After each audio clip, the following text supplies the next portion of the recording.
आइए अब प्रदत्तों के विश्लेषण अर्थात जो भी डेटा है उसका एनालाइज करेंगे हम।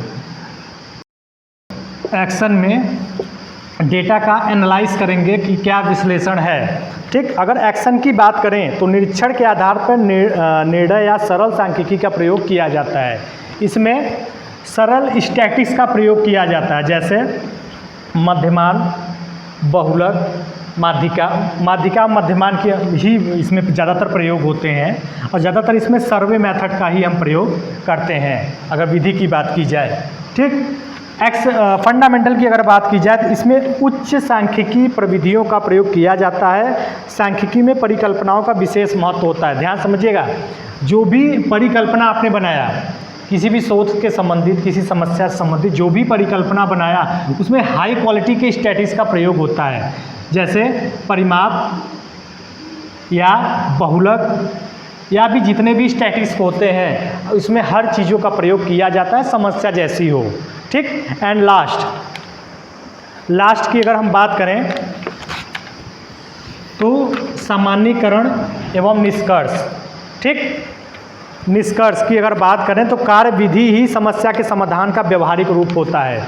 इसमें आप अपना एक निष्कर्ष देंगे, आप एक अपना निष्कर्ष देंगे कि आपको क्या लगा, आपने जो भी शोध किया, आपके क्या व्यूज़ हैं, आप अपने व्यूज़ यहाँ पे इंडिकेट करेंगे, आप अपने समस्या संबंधित व्यूज़ बताएंगे। इसमें आता है फंडामेंटल में कि नए तथ्यों, सत्यों, सिद्धांतों के रूप में सामान्यीकरण किया जाता है। अर्थात जो भी आपका रिजल्ट अभी आ रहा है उसमें नए तथ्य क्या हैं, कुछ नए सिद्धांत उसमें क्या हैं, उसमें नया ज्ञान क्या है, उसी के अनुसार उसको कैटेगराइज किया जाता है। एंड लास्ट है उसका क्या महत्व निकला।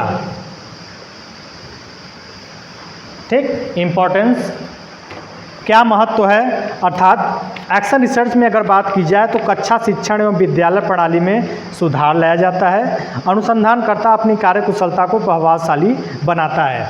क्लियर है, कक्षा शिक्षण को और ज़्यादा प्रभावशाली बनाने के लिए ही हम एक्शन रिसर्च को करते हैं। इसमें अगर हम बात की जाए तो शैक्षिक समस्याओं का अध्ययन करके व्यवहार विज्ञान का विकास किया जाता है। अनुसंधानकर्ता में शिक्षा की समस्याओं के प्रति सूझ का विकास होता है। क्लियर है, जो भी समस्या है उसको व्यवहारिक रूप से पूरा करने या ये कहिए कि शोध करने के उसके निष्कर्ष को प्राप्त करने का समाधान किया जाता है इसमें।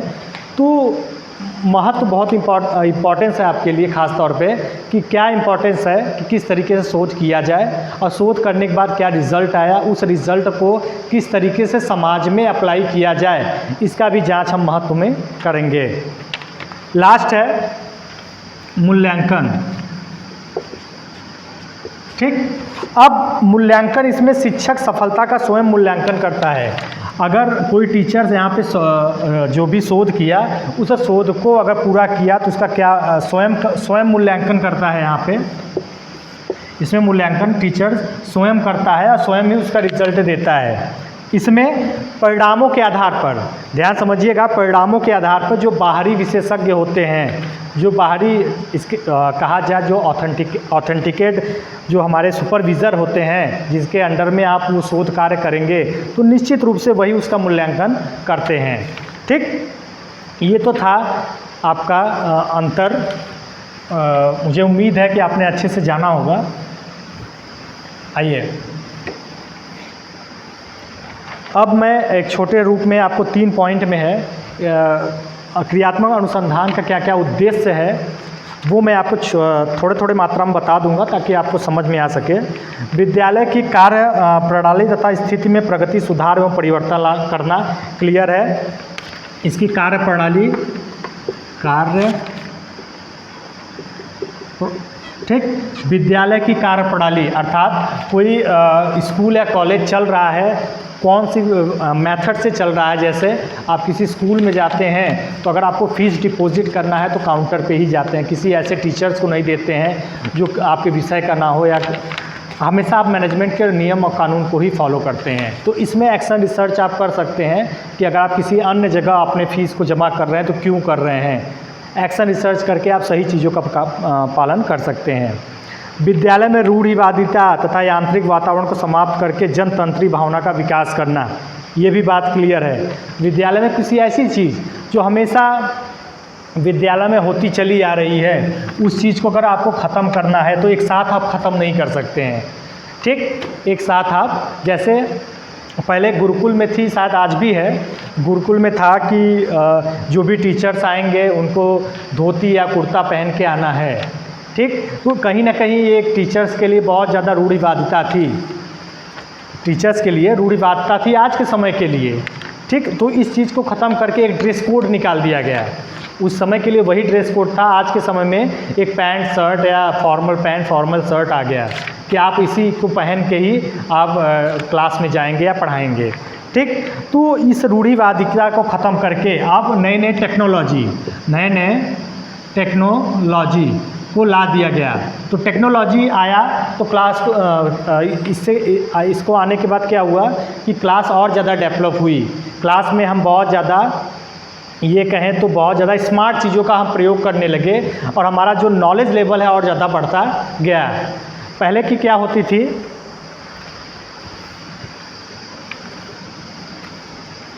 पहले की जो शिक्षा होती थी वो कैसी थी, ज़बरदस्ती हमारे ऊपर एक टीचर क्या करता था, थोप देता था कि नहीं नहीं आपको पढ़ना ही है, मेरे तरीके से ही पढ़ना है। लेकिन आज का ज्ञान क्या है, व्यवहारिक है। पहले का ज्ञान क्या था, सिर्फ टीचर ही तानाशाह था। लेकिन आज के समय में टीचर क्या करता है, व्यवहारिक रूप से पढ़ाता है, व्यवहार को देखते हुए कि आपको किस तरीके से पढ़ना है। अगर आपको समझ में नहीं आ रहा है तो हमारे पास 10 रास्ते हैं आपको सिखाने के लिए। ठीक, और तीसरा उसका उद्देश्य ये बनता है कि शिक्षक, प्रधानाचार्य, प्रबंधक, निरीक्षक तथा अन्य कार्यकर्ताओं में वैज्ञानिक दृष्टिकोण का विकास करना। निश्चित रूप से अगर वैज्ञानिक चीज़ों का इसमें प्रयोग होगा, मैंने पहले भी बताया कि शोध हमेशा वैज्ञानिक चीज़ों पर ही बिलीव करता है, हमेशा साक्ष्य पे चलता है। अगर शोध की उद्देश्य की बात की जाए तो इसमें विद्यालय, निरीक्षक और प्रबंधक और विद्यालय जितने भी मैनेजमेंट हैं उसमें वैज्ञानिक चीज़ों का प्रयोग करना, अर्थात सिस्टमैटिक चीज़ों का प्रयोग करना। जैसे एक टीचर अगर पढ़ाने आ रहा है तो शुरू से पढ़ाएगा, आपको सिस्टमैटिक ढंग से पढ़ाएगा, क्रमबद्धता के तरीक़ों से पढ़ाएगा। मैनेजमेंट है, मैनेजमेंट कमेटी जब भी आपसे कार्य करेगी तो वो शुरू से करेगी, मैनेजमेंट तरीके से करेगी, अर्थात क्रमबद्ध तरीके से ही कार्य करेगी। ठीक, तो यही है आज आपका अगला यूनिट 2 हम स्टार्ट करेंगे अगले वीडियो में।